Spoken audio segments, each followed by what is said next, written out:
The Panthers made history on Friday night, coming back from 3 down with less than 10 minutes left in the third, but were unable to keep that energy the next night.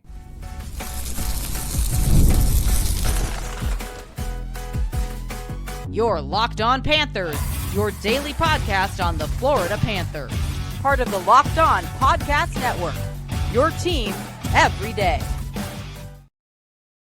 And welcome into this Monday, December 22nd edition of the Locked On Florida Panthers podcast. We are part of the Locked On Podcast Network, now the #1 sports podcasting network in North America, and it is your team every day. Thank you for making the Locked On Florida Panthers podcast your first listen of the day. I'm Armando Velez, and you can follow me on X at Monoman12. Follow the show anywhere you listen to podcasts and on YouTube. And shout out to the everydayers who come back here and get your daily Florida Panthers fix. Today's episode is brought to you by FanDuel. If you want to be right in the middle of the action this season, visit FanDuel.com and place your live NFL bets all season long. You can do that all on FanDuel. So, Panther fans, grateful to be back here once again on another edition of the show to discuss everything in the world of the Florida Panthers, where the Panthers went 1-1-0 this weekend from Amerant Bank Arena on both games of their back-to-back against Carolina on Friday night and then St. Louis on Saturday, where they were able to get 2 out of the 4 points. We're going to discuss the Carolina game in this segment, the St. Louis game in the next segment, and then also with how the Panthers have fared in back-to-backs this season and how the Panthers have been a lot these games on the second end of a back-to-back, at least for the most part, in their losses have been a lot closer than what the final score has definitely indicated when you look a little bit deeper. We're going to discuss that in segment number 3 for the Panthers. But the game on Friday night, wow, it was just a no-quit effort for this Florida Panthers team on game number 1. It was the first matchup between the Panthers and the Carolina Hurricanes for the first time since the Panthers defeated the Canes in 5 games in the Eastern Conference Final, which that series was not as close as the first one, despite the Panthers sweeping them, where the goal differential in the first matchup in the 2023 Eastern Conference Final was a plus goal differential of 4. The 2025 one was a plus goal differential of 11 in that whole series, including an amazing play that Alexander Barkov made to Carter Verhaeghe, where he created so much space from the corner to get it to center the pass to Verhaeghe there. But in this one with the Panthers, it was, despite being down, it was an incredible first period that they have where they led the shot attempts 25-16. The issue for the Panthers was just the fact that they really weren't able to get to the inside and get those deflections, with which the Carolina Hurricanes are one of the best in the NHL at getting those pucks in, those sticks in lanes to limit the rebound opportunities. And again, this is a team that is incredible at getting the puck out. And I mean, this is also a team that has some fresh blood and younger blood on their blue line, and the guys like Keandre Miller, who they traded for, who's going to be an RFA with the New York Rangers. Alexander Nikishin, who's a draft prospect from there. He came to North America last year. He played in the Eastern Conference Final, and now has gotten a full he's in his first full season here in the NHL. And the fact that the blue line, you're getting some offense from Shane Gostisbehere, who was able to throw the puck on net, had Sergei Bobrovsky scrambling a little bit, and then Jordan Staal was able to get the goal off a rebound, which that was the difference in the first period between the Florida Panthers and the Hurricanes then, that they were able to get those inside parts of the O-zone that the Panthers were unable to get that clear where they were down early. I mean, hey, it was a nice comeback win for the Panthers on Wednesday against the LA Kings, the first win that they got when trailing after 1. And hey, it happened the second time in the same weeks in back-to-back games. It's crazy what kind of a swing that the Panthers could get from one game to the next, especially when you have a little bit of 48 hours to cool off a little bit. And on that goal that Jordan Staal scored, he recognized that Uvis Belinskis broke his stick, and the Panthers had a little bit of a disadvantage when it came to winning the puck battles there. So yeah, but the second period did start to tilt towards the Carolina Hurricanes ice, where they were unable to capitalize. And sometimes sports isn't fair, where you're getting a whole lot of offensive, a good stretch of offensive pressure, and then one bad pinch, Ekblad by Forsling. Ekblad comes in to support, and then Sebastian Aho is there on the breakaway to score on Sergei Bobrovsky, and then you're down multiple goals. And it was, again, odd man rushes for the Florida Panthers. This is kind of the pro whenever you don't have an Alexander Barkov or Matthew Tkachuk. Those are the Alexander Barkov is the bigger guy, so it's not as much as speed. Yeah, the long strides help him. And Matthew Tkachuk, if you've watched a lot of Matthew Tkachuk hockey, the speed skating is not his biggest strength. But the fact that the Panthers are getting have guys in their lineup who are shorter but also faster, it really truly has helped them over these last few weeks of getting just their odd man rushes, whether it's at even strength with Mackie Samoskevich getting a big one early in that second period, and then Sam Bennett and Brad Marchand on shorthanded. They really truly helped start to put a little bit of that pressure on Brandon Bussey. And then one of those shorthanded chances was after Brad Marchand came out of the penalty box after being called for that phantom tripping call. But it was a lot of missed calls on both sides. It wasn't just the Florida Panthers. AJ Greer battling out against Jacob Slavin. You could argue that was a boarding call. And then the minor penalty that was missed from on Evan Rodriguez in overtime, where that's a minor penalty at most, but not an intent to injure. So any Carolina Hurricane fan who wants to say that Evan Rodriguez tried to injure Seth Jarvis, where it was just a puck in the skate that went wrong and that looks like broken ribs there. Read the rule book again. How many times have you seen an actual trip that has resulted in a long-term suspension, especially where the trip happened more than 5 feet away from the net and then the momentum carries him over, but it wasn't an aggressive push into that. So don't be mad at the referees for that loss. Just don't blow a 3-goal lead. And also, it happened the very next night for the Carolina Hurricanes in Tampa, where they were up 3 goals as well. But an extra attacker masterpiece for the Florida Panthers there, where Lundell won a key draw. Evan Rodriguez with very little real estate as he was skating towards the near side of Brandon Bussey, and then Sam Bennett was there to clear it up. But yeah, there's another play where a lot of Carolina Hurricanes fans were complaining about Brad Marchand cup checking Brandon Bussey, and then he didn't get right back up and couldn't make the save. But listen, if he wasn't wearing a cup, that's on him. But at the same time, there was still at least 3 or 4 seconds that went by that could have allowed him to get back up in order to try to get himself in position to make the save. So if Rod Brindamore really was complaining about and really had a major gripe about Brad Marchand cup checking him, then he should have challenged the play to begin with as well. So again, that wouldn't have been overturned either way, but I can't necessarily say whether Brad Marchand's intentions was to hit him there or not, but it was a quick turnaround. I don't know if he thought that there was going to be a centering feed near the net. So I can't necessarily say that I would know the intentions of Brad Marchand there, but more than a few seconds went by before Sam Bennett scored before Brad Marchand, scored that goal to at least bring it to a 3-1 deficit for the Florida Panthers. But at the same time, the Carolina Hurricanes had an opportunity to get it into the empty net when the Panthers already cut it to 1.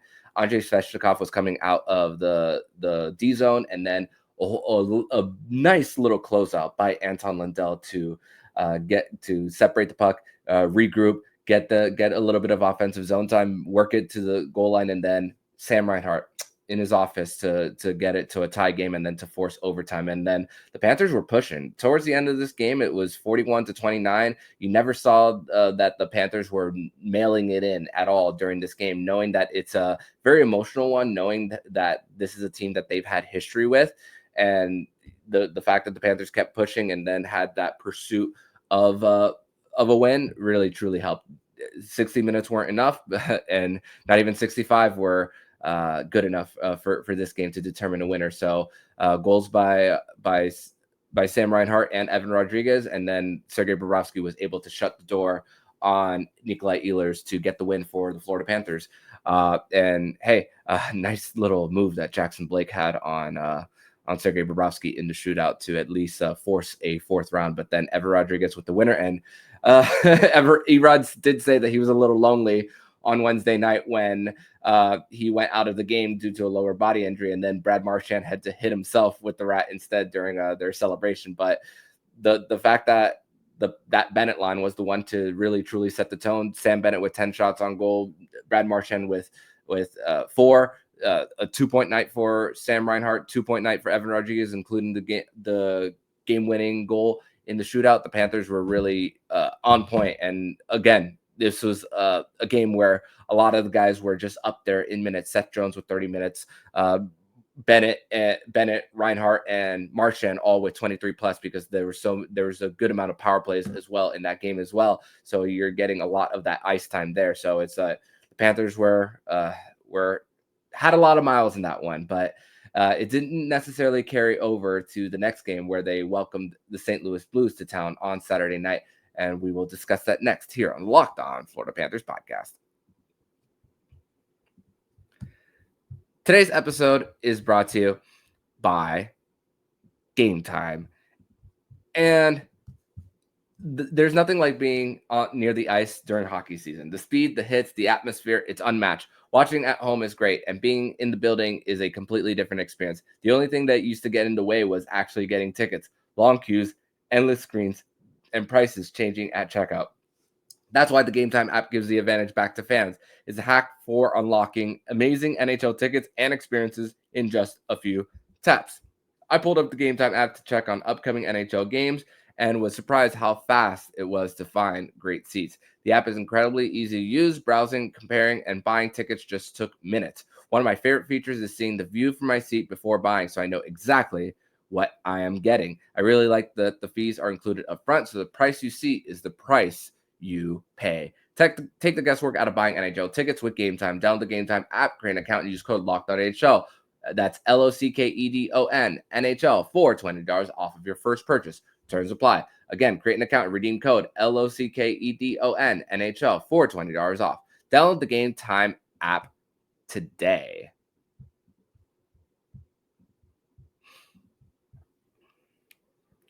And I'd like to thank you guys once again for making the Locked On Florida Panthers podcast your first listen of the day. And thank you for making Locked On the #1 sports podcasting network.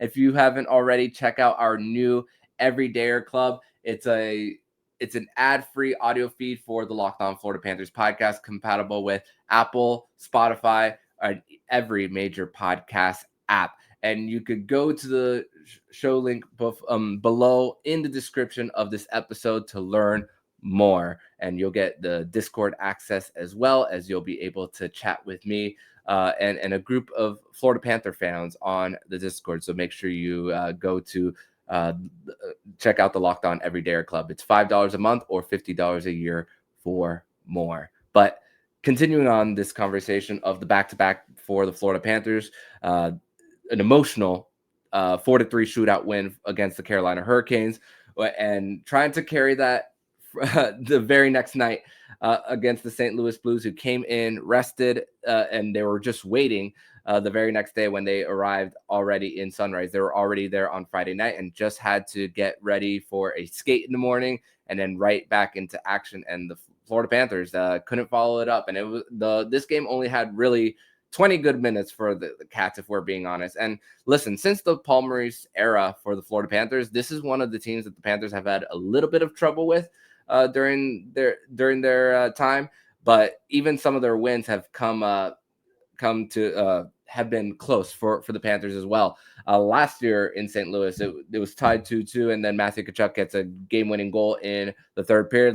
And the first matchup at home last year was the Barkov takeover game. He draws a penalty and then takes it himself to win it in overtime. And last year's game with the Tkachuk game winner in the third, Mackie Samoskevich came out of the game after scoring a goal, and that was a little bit of a time in the schedule where Mackie was having a little bit of a hard time staying on the ice. He had a lower body injury, and then he had an upper body injury. If I remember correctly, it was something with his hand, getting his hand stuck in something for that game against the Blues, and then misses this one.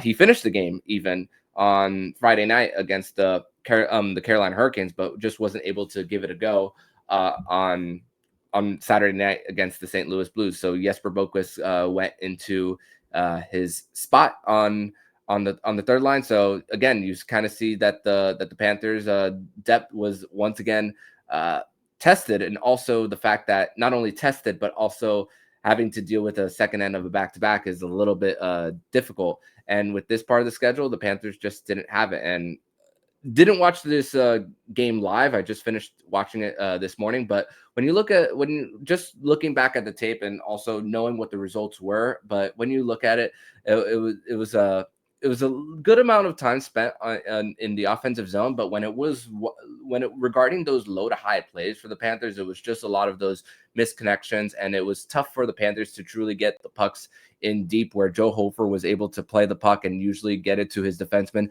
There's one dump in that the Panthers had that the puck didn't go to the corner just yet, and Joe Hofer had the puck on his stick, and Etu Lutzterainen, I believe it was going for the forecheck, but he wasn't able to truly disrupt the pass. But hey, on that same play, Joe Hofer got the rare goalie icing there on that call, but the Panthers weren't able to pounce there. And we spoke, about the St. Louis Blues prior to this matchup over the weekend, about how this is a roster and a front office that's a little bit in transition. Doug Armstrong is going to be giving the keys to Alexander Steen come next season, but also they've been turning over the roster a little bit, their blue line, as some of those clauses are starting to go from no move clause to partial no trades and 10-team trades for the Blues, and trying to get some guys off of waivers. But one of them has been working quite well, and he hasn't even been there for long. Jonathan Berggren, I remember watching him in Detroit for a few years, and then he gets waived from Steve Yzerman, and then Doug Armstrong is the one to pick him up. And then even before he got in on the scoring, the Panthers were truly having a difficult time taking care of the puck in the neutral zone, and then hitting those quick stretch passes. Jonathan Berggren was going on a few of those opportunities getting behind the D. They didn't always connect, but he has some good stick skills, which when the Panthers were unable to close those gaps in the neutral zone, the Jonathan Berggren was really truly getting his chances on Daniil Tarasov on the night. And even though the Panthers were leading in shots in the second period, 14-9, those chances didn't really come until after the Panthers went down to nothing. I mean, it was also for the St. Louis Blues in this one, opportunities that they got with the Panthers shooting themselves in the foot. It was 2 offensive zone penalties within minutes. So it was offensive zone penalty with a hook from Carter Verhaeghe, power play goal, and then not even 3 minutes later, the Panthers are getting another offensive zone penalty because Jack Studnicka loses a board battle against Matthew Joseph and then hits him in the face with a high stick. So it's just the Panthers. It was just a snowball effect that was going over and over again in the second period, and really that truly had the Panthers in a little bit of a sense of urgency.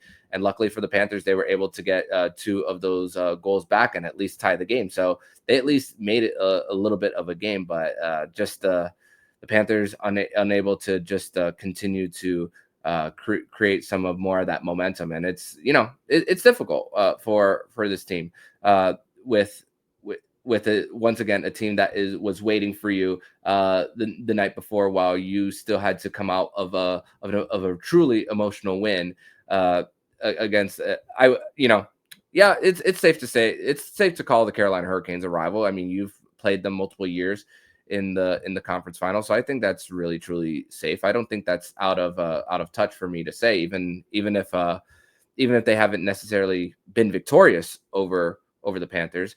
But again, an outstanding net front presence kind of goal that AJ Greer had, where Seth Jones was just trying to fit the puck in, and then a bouncing puck, and Jesper Boquist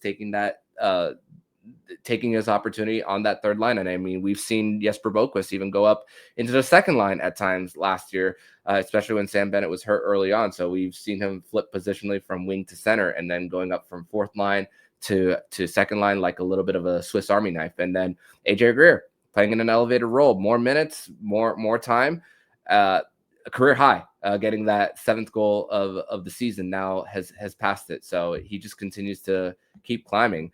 But also the fact that for the Panthers, that power play kept buzzing and buzzing after they got it to a 2-1 deficit because of the failed challenge. Power play 1 was outstanding in that second period. But again, we saw Sam Bennett look like Alexander Barkov and Brad Marchand looking like Matthew Tkachuk with their bread and butter play. Circle, goal line, bumper, and then Sam Reinhart scores on a one-timer. We've seen that multiple times before, but the Panthers were just unable to carry that over to the third period. And honestly, it was the balloon kind of deflated after that goal with 0.8 seconds left in the period, where it's funny because before that goal, St. Louis was trying to get on the ice after a last-minute change because away team changes, then the home team changes, but the Panthers already had their change, and Jim Montgomery was trying to do cheat a little bit there with getting Braden Shen back on the ice, and then the referee's like, no, you're not getting on. You already did your change. Go back to the bench. So, but again, the Panthers' inability to win board battles, which not only we saw that at the end of the second period, where the Blues were able to get support and then work it back to the middle of the ice for Justin Falk to score, and a great pass from Jonathan Berggren to get it to Justin Falk. That it also carried over into the third period, where the Jones-Mikkola pair lost the battle, and then Gustav Forsling and Aaron Ekblad, and then just the game was just so out of reach, and the Panthers just ran out of gas. And also midway through that third period, before those goals were even scored, because those two goals before the Blues knocked one in with the empty net, the Blues were leading shots in the shot category as far as shot on goals midway through, 8-3. So it's kind of something that you hope that even though the Panthers were not possessing the puck and having a hard time getting it cleanly in the neutral zone, you were hoping that the Panthers could at least survive a period, but it was just too much for the Panthers then. And again, it's another close game against St. Louis, but unfortunately did not go their way. But we're going to transition over to segment number 3, where we're going to discuss the Panthers and their road of back-to-backs this season. And with the exception of one game, the Panthers on the second end with some tired legs have been able to stay in these games. And will it change going forward for them? We're going to discuss that next here on the Locked On Florida Panthers podcast. Today's episode is brought to you by FanDuel. And NFL Sundays move fast. One big play and suddenly everything feels different. That's what makes live betting with FanDuel so exciting. You're not just watching the game, you're reacting to it in real time. With FanDuel, you can place bets as the action unfolds, every drive, every momentum, every swing, every highlight moment. Live betting is best when the game starts to shift. Receiver gets hot, defense tightens up, or the momentum flips after a turnover. FanDuel lets you jump into the moment. Live spreads and money lines adjust instantly. Player props update as guys heat up.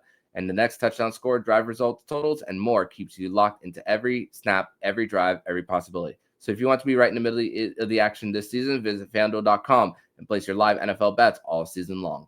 FanDuel, the game moves fast, and so can you.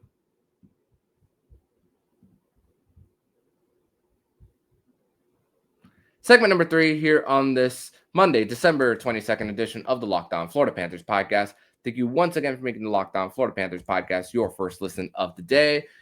And the Panthers, they're 1-3-0 this season on the second end of a back-to-back this year. And as we discussed in right as the season started, actually, is that the Panthers are going to have a big break as far as not having a single back-to-back in the month of November after having one early on in the season. But in the second game of a back-to-back, the Panthers have been, with the exception of the Colorado game, which we all admit, at least the most of us will admit that that's that it was the one game that was seen as a scheduled loss for the Panthers because of Colorado just being a wagon going into remaining in high altitude, because they were in high altitude when they were in Salt Lake City, Utah the night before.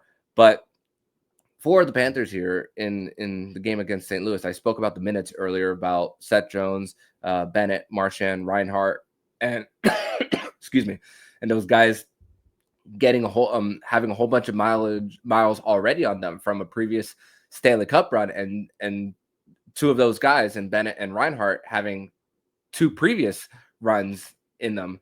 that's going to be the most difficult part for the Panthers to truly navigate as things go forward.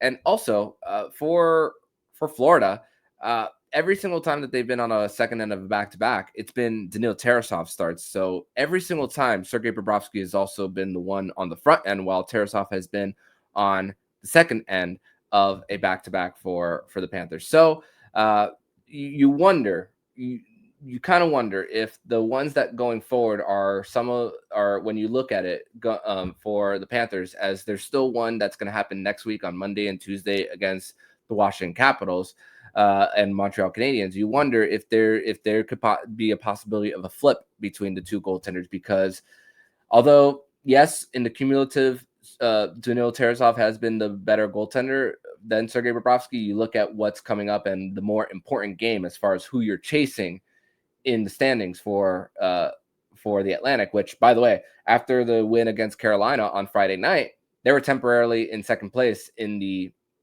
Atlantic Division. Then losing in regulation, you automatically go back to just outside of the wild card race. So that this can flip any day, which speaking of Atlantic Division, Tampa Bay is in action tonight against the St. Louis Blues from Benchmark International Arena. So that's one of the off day games to keep a look at for the Panthers. But then you see that coming up in the month of January, which there's going to be a little bit of a break for the Panthers as far as back-to-back games. There's going to be at least a week and a half where they won't even play one. But again, it's two tough teams in the Metropolitan Division who are battling for positioning there. Although Carolina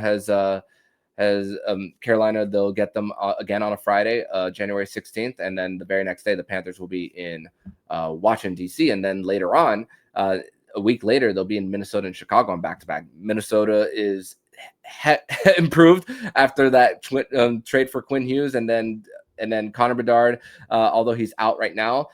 Frank Nazar is also out after taking a puck to the face. That is a team that is also an improved squad, but their depth is also a little bit tested right there. So you wonder how the Panthers are going to fare as far as whether they're going to put Daniil Tarasov if they're going to put him in the first one to begin with, and then put Tarasov with a tired Florida Panthers team where some of these going forward, you might put the more inexperienced goaltenders so the Panthers could be more fresh, so that you could allow Sergei Bobrovsky that if there is an opportunity where the Panthers are more spread out or lose the puck in the neutral zone, that you could have Sergei Bobrovsky kind of bail you out and keep you more in those games. But in the games on the second end of a back-to-back, before looking it up, do you know how many times the Florida Panthers have given up even an empty net goal?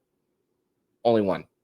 So the game against New Jersey, it was a close game in the third period.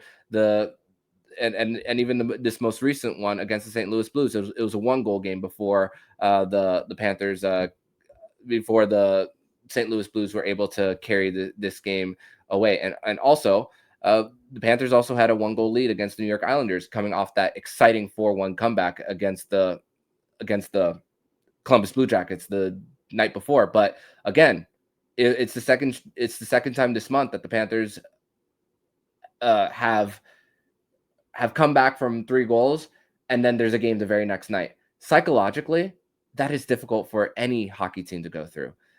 The difference between a 24-hour window for one game and then a 48-hour, which you have a little bit of time to get off the ice, be with your kids for the players who do have kids, or if the ones who don't have kids maybe have a girlfriend or some buddies that they can go out on one night and have a little bit of a nice dinner and then calm down the emotions there as well, which Sergei Bobrovsky, even after the Friday night game against Carolina, says we have no time to relax. We have a game the next day. But even myself, who's not even on the ice and competing against these teams, it's hard for me even to go to bed and after a thriller of a game like that, and just be and waking up the next morning still hyped up after a big win, and then to set your mind and refocus. Yeah, these guys get paid millions of dollars to do it, but to know that there is another opponent that you have to play. And also when it comes to media as well, that even if the players are trying not to think about it and trying to move on the very next day, we, the media, don't also help them as well. And yeah, I may be part of the problem as well. When the team is trying to get prepared for another game, it's like, and when you're trying to ask them questions on how to mentally refocus after a big game, or when you're asking how thrilling was the game last night, and how they worked, this certain group worked well together on the ice. Every question that a coach, which it's only the coach that most, at least for the Florida Panthers, the way their PR staff works it, it's only Paul Maurice that speaks to the media before a game on a second end of a back-to-back, and they speak 2.5 hours before. Even though it's the job for the coach to get these players ready, and the players are really good at policing themselves as well, not only on the ice but in the locker room, the coach has to face these questions as well about the night before. So let's again, we in the media, if we are on the side of the players, uh, again, I'm going to try my best on the second end of a back-to-back, as if I get the opportunity to discuss with the coach about this next game, to try to also help with forgetting about the game before, because it's got to start over that cycle of trying to get a full 60 out of a group. So that is truly difficult. But and again, it truly doesn't help with when your brain is trying to process a game, but your body won't also cooperate, where you're just not gonna be as close in on your gaps. You might be more spread out. You might be trying to make try to play a little bit more hero than usual, because that's kind of something that I saw Brad Marchand do a little bit more than I wanted him to do on the second end of a back-to-back against the excuse me, against the St. Louis Blues. So that, and then those results in the turnovers that end up with your goalie kind of out to dry. So really, it's kind of something that the Panthers are very close when it comes to the results, because these are games that are still in the third period where you're not getting blown out, but with the exception of Colorado. But the Panthers are going to have to find a way to get some of these wins on the second of a back-to-back. It won't be easy for them, no doubt about it, especially because after the Winter Classic, they'll be on the road a lot. Very few home games in the month of January alone. Let's see how many home games they'll have after January 4th. Only 3 of them, while it's 1, 2, 3, 4, 5, 6, 7, 8, 9, 10. So 3 home games versus 10 road games after January 4th. So the Panthers are going to have to really stack up even more. And 6-1-1 is great as far as what they were able to do to get to this point, but how do they continue to build off it? And again, it comes down to getting these points quickly. And one of those challenges will be next Monday and Tuesday at home, but can't get there until they still play these next 2, which one of them will come on Tuesday night in Carolina, and then a big one Saturday against the Tampa Bay Lightning. But that's going to do it for today's edition of the Locked On Florida Panthers podcast. Thank you once again for making the Locked On Florida Panthers podcast your first listen of the day. On tomorrow's show, we are going to discuss a major hurdle that might come with Matthew Tkachuk's return to the lineup, and how do the Panthers manage themselves emotionally with facing the Carolina Hurricanes a second time in a matter of days. Make sure to come back on Tuesday's edition, as we will discuss that then. But in the meantime, if you like what you're hearing, please subscribe to the podcast to be notified every single time the Locked On Florida Panthers podcast jumps into your podcast feed. Don't forget to also subscribe to the other shows on the Locked On NHL network, including Locked On NHL, Locked On Fantasy Hockey, Flip Livingstone and Steele Roden, and Locked On NHL Prospects. Thank you once again for making the Locked On Florida Panthers podcast your first listen of the day. So I'm Armando Velez, signing off. And you've been listening to Locked On Florida Panthers podcast, part of Locked On Podcast Network. We're your team every day.